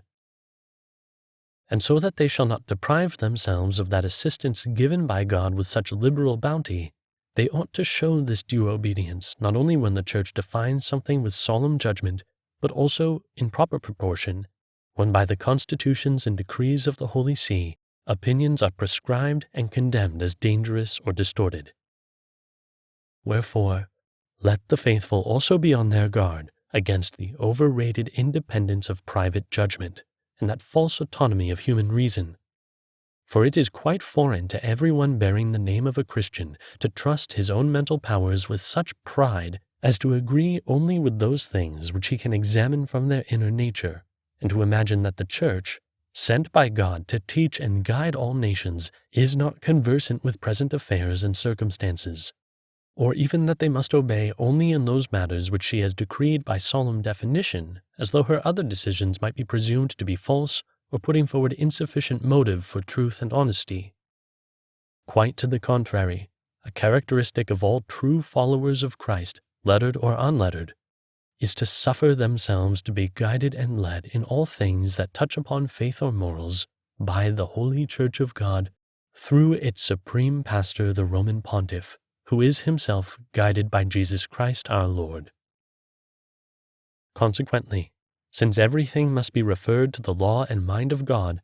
in order to bring about the universal and permanent restoration of marriage, it is indeed of the utmost importance that the faithful should be well instructed concerning matrimony, both by word of mouth and by the written word, not cursorily, but often and fully, by means of plain and weighty arguments, so that these truths will strike the intellect and will be deeply engraved on their hearts. Let them realize and diligently reflect upon the great wisdom, kindness, and bounty God has shown towards the human race, not only by the institution of marriage, but also, and quite as much, by upholding it with sacred laws. Still more, in wonderfully raising it to the dignity of a sacrament, by which such an abundant fountain of graces has been opened to those joined in Christian wedlock, that these may be able to serve the noble purposes of wedlock for their own welfare and for that of their children, of the community, and also for that of human relationship. Certainly, if the latter-day subverters of marriage are entirely devoted to misleading the minds of men and corrupting their hearts, to making a mockery of matrimonial purity and extolling the filthiest of vices by means of books and pamphlets and other innumerable methods, much more ought you, venerable brethren, whom the Holy Ghost has placed as bishops to rule the Church of God which he hath purchased with his own blood, to give yourselves wholly to this, that through yourselves and through the priests subject to you, and moreover, through the laity welded together by Catholic action, so much desired and recommended by us, into a power of hierarchical apostolate, you may, by every fitting means, oppose error by truth, vice by the excellent dignity of chastity, the slavery of covetousness by the liberty of the sons of God, that disastrous ease in obtaining divorce by an enduring love in the bond of marriage and by the inviolate pledge of fidelity given even to death. Thus will it come to pass that the faithful will wholeheartedly thank God that they are bound together by His command and led by gentle compulsion to fly as far as possible from every kind of idolatry of the flesh and from the base slavery of the passions.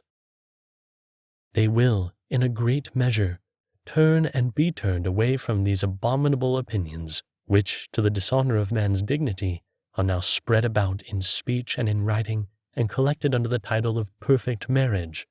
and which indeed would make that perfect marriage nothing better than depraved marriage, as it has been rightly and truly called. Such wholesome instruction and religious training in regard to Christian marriage will be quite different from that exaggerated physiological education by means of which, in these times of ours, some reformers of married life make pretense of helping those joined in wedlock, laying much stress on these physiological matters, in which is learned rather the art of sinning in a subtle way than the virtue of living chastely. So, venerable brethren, we make entirely our own the words which our predecessor of happy memory, Leo XIII, in his encyclical letter on Christian marriage, addressed to the bishops of the whole world.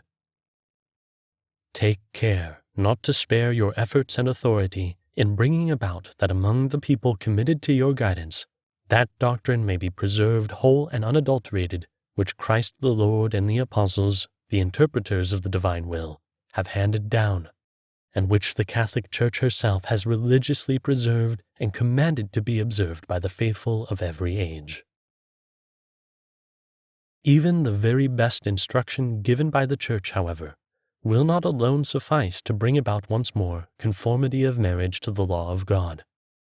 Something more is needed in addition to the education of the mind, namely, a steadfast determination of the will on the part of husband and wife to observe the sacred laws of God and of nature in regard to marriage. In fine, in spite of what others may wish to assert and spread abroad by word of mouth or in writing,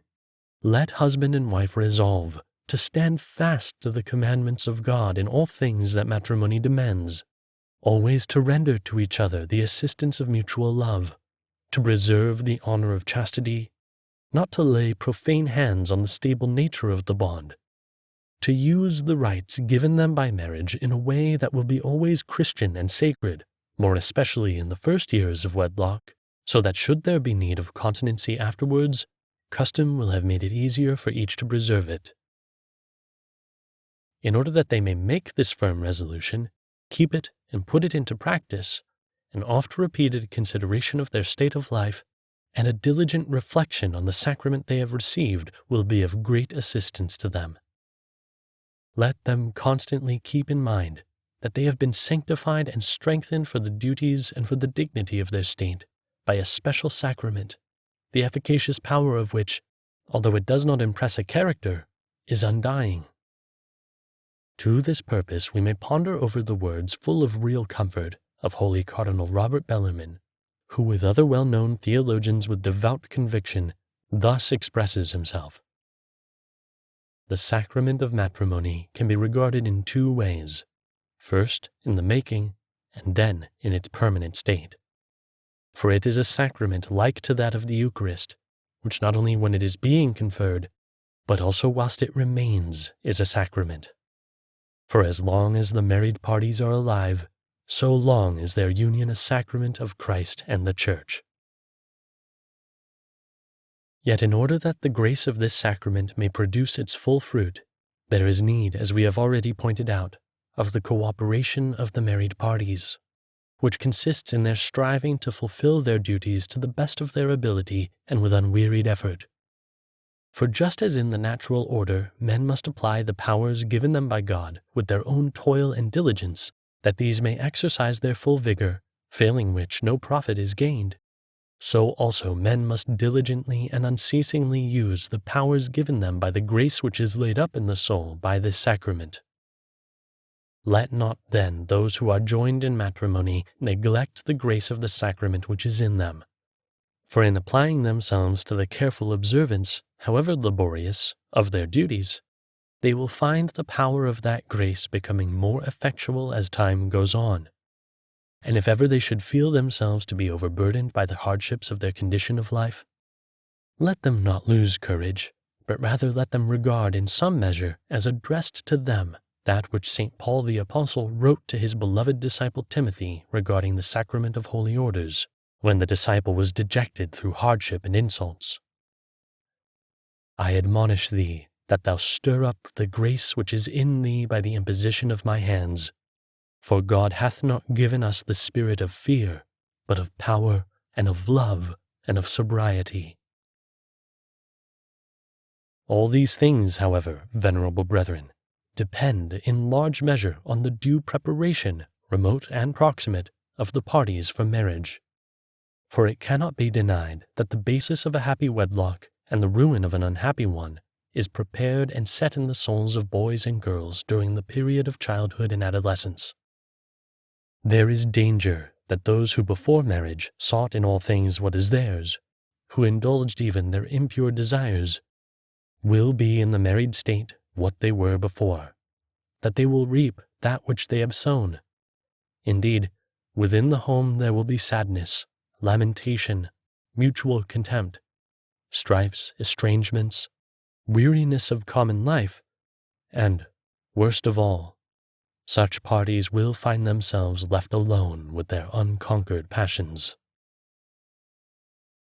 Let then those who are about to enter on married life approach that state well disposed and well prepared, so that they will be able, as far as they can, to help each other in sustaining the vicissitudes of life, and yet more in attending to the eternal salvation and informing the inner man unto the fullness of the age of Christ. It will also help them if they behave toward their cherished offspring as God wills, that is, that the father be truly a father and the mother truly a mother. Through their devout love and unwearying care, the home, though it suffer the want and hardship of this valley of tears, may become for the children in its own way a foretaste of that paradise of delight in which the Creator placed the first men of the human race.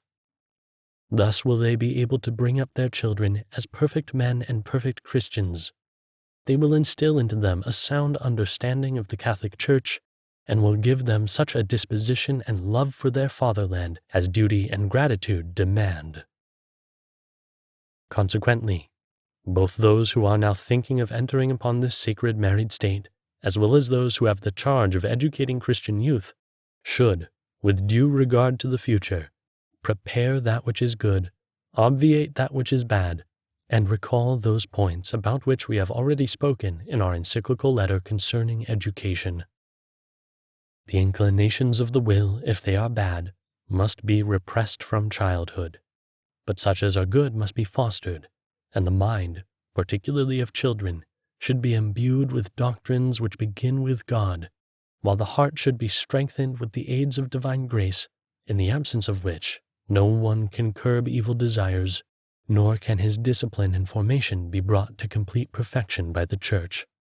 For Christ has provided her with heavenly doctrines and divine sacraments, that he might make her an effectual teacher of men. To the proximate preparation of a good married life belongs very specially the care in choosing a partner. On that depends a great deal whether the forthcoming marriage will be happy or not, since one may be to the other either a great help in leading a Christian life or a great danger and hindrance. And so that they may not deplore for the rest of their lives the sorrows arising from an indiscreet marriage, those about to enter into wedlock should carefully deliberate in choosing the person with whom henceforward they must live continually. They should, in so deliberating, keep before their minds the thought first of God and of the true religion of Christ, then of themselves, of their partner, of the children to come, as also of human and civil society, for which wedlock is a fountainhead. Let them diligently pray for divine help, so that they make their choice in accordance with Christian prudence, not indeed led by the blind and unrestrained impulse of lust, nor by any desire of riches or other base influence, but by a true and noble love, and by a sincere affection for the future partner. And then let them strive in their married life for those ends for which the state was constituted by God. Lastly, let them not omit to ask the prudent advice of their parents with regard to the partner, and let them regard this advice in no light manner, in order that, by their mature knowledge and experience of human affairs, they may guard against a disastrous choice, and, on the threshold of matrimony, may receive more abundantly the divine blessing of the fourth commandment. Honor thy father and thy mother, which is the first commandment with a promise, that it may be well with thee, and thou mayest be long-lived upon the earth. Now, since it is no rare thing to find that the perfect observance of God's commands in conjugal integrity encounter difficulties by reason of the fact that the man and wife are in straitened circumstances, their necessities must be relieved as far as possible. And so, in the first place, every effort must be made to bring about that which our predecessor Leo XIII of happy memory has already insisted upon, namely,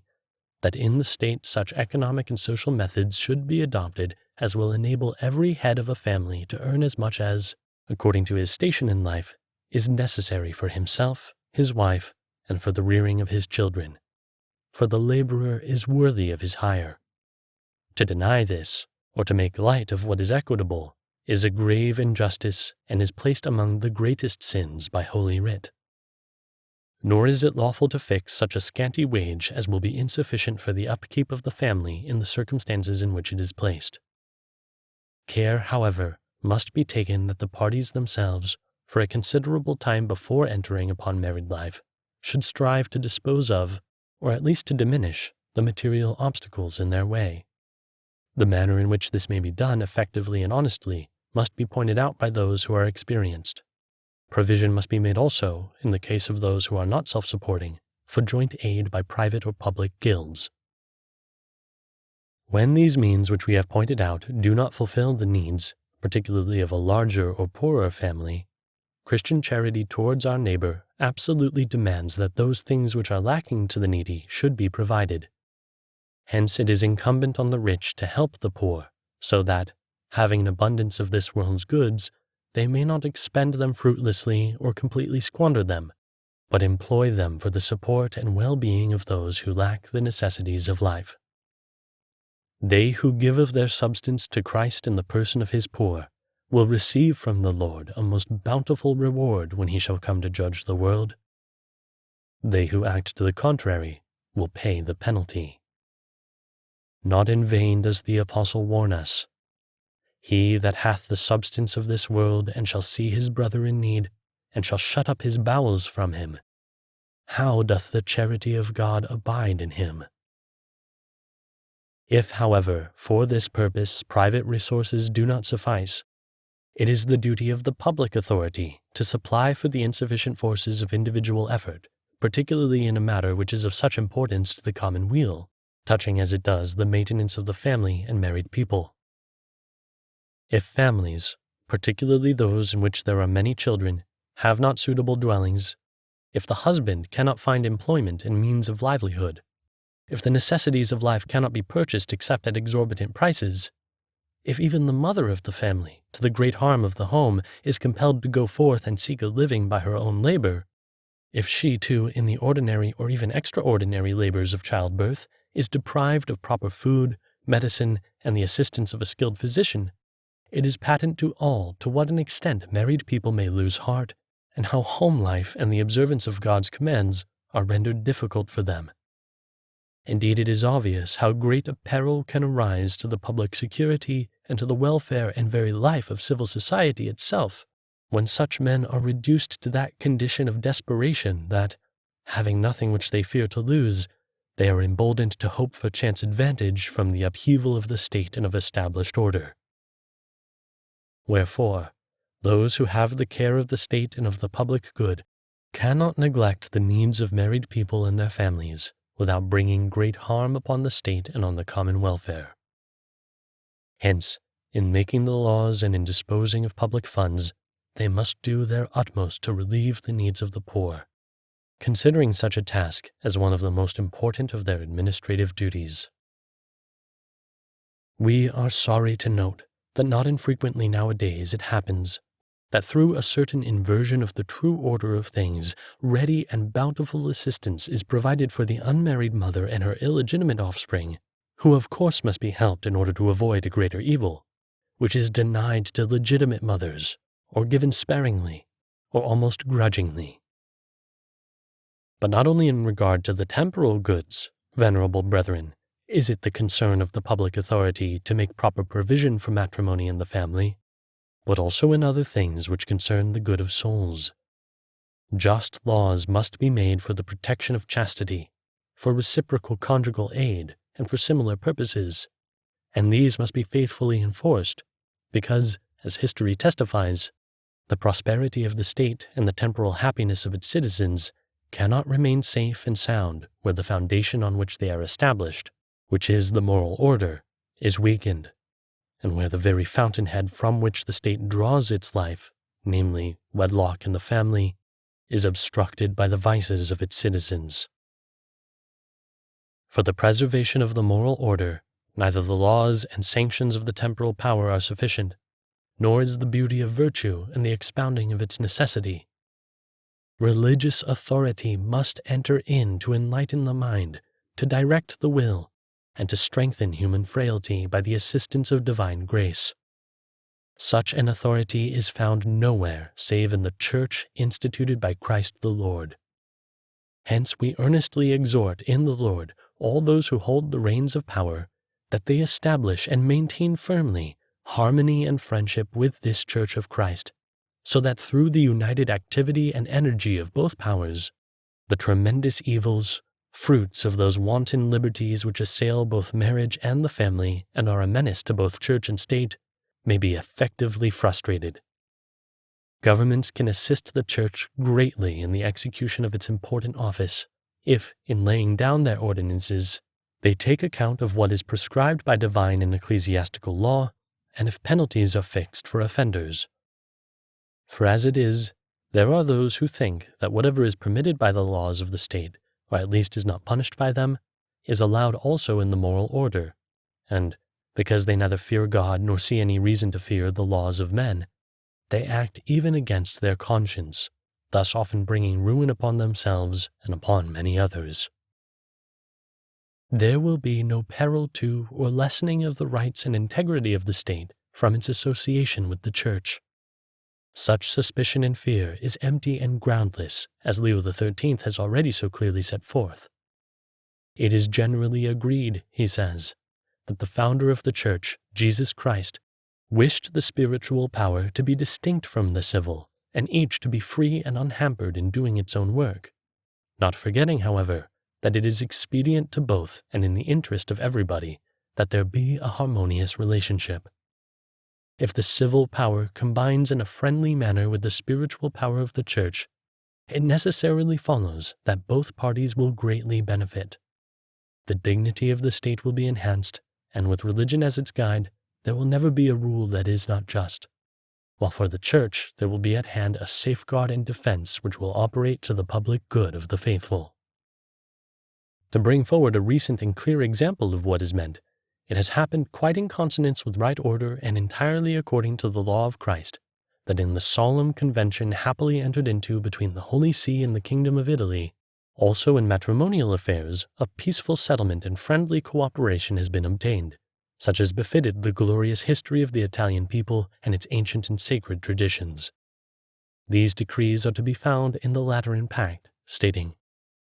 "The Italian state, desirous of restoring to the institution of matrimony, which is the basis of the family, that dignity conformable to the traditions of its people, assigns as civil effects of the sacrament of matrimony all that is attributed to it in canon law." To this fundamental norm are added further clauses in the Common Pact. This might well be a striking example to all of how, even in this our own day, in which, sad to say, the absolute separation of the civil power from the Church, and indeed from every religion, is so often taught, the one supreme authority can be united and associated with the other without detriment to the rights and supreme power of either, thus protecting Christian parents from pernicious evils and menacing ruin. All these things which, venerable brethren, prompted by our past solicitude we put before you, we wish, according to the norm of Christian prudence, to be promulgated widely among all our beloved children committed to your care as members of the great family of Christ, that all may be thoroughly acquainted with sound teaching concerning marriage, so that they may be ever on their guard against the dangers advocated by the teachers of error, and most of all, that denying ungodliness and worldly desires, they may live soberly and justly and godly in this world, looking for the blessed hope and coming of the glory of the great God and our Savior, Jesus Christ. May the Father, of whom all paternity in heaven and earth is named, who strengthens the weak and gives courage to the pusillanimous and faint-hearted, and Christ our Lord and Redeemer, the institutor and perfecter of the holy sacraments, who desired marriage to be and made it the mystical image of his own ineffable union with the Church, and the Holy Ghost, love of God, the light of hearts and the strength of the mind, grant that all will perceive, will admit with a ready will, and by the grace of God will put into practice what we by this letter have expounded concerning the holy sacrament of matrimony, the wonderful law and will of God respecting it, the errors and impending dangers, and the remedies with which they can be counteracted, so that that fruitfulness dedicated to God will flourish again vigorously in Christian wedlock. We most humbly pour forth our earnest prayer at the throne of His grace, that God, the author of all graces, the inspirer of all good desires and deeds, may bring this about, and deign to give it bountifully according to the greatness of His liberality and omnipotence. And as a token of the abundant blessing of the same omnipotent God, we most lovingly grant to you, venerable brethren, and to the clergy and people committed to your watchful care, the apostolic benediction. Given at Rome, in St. Peter's, this 31st day of December of the year 1930, the 9th of our pontificate, Pius XI.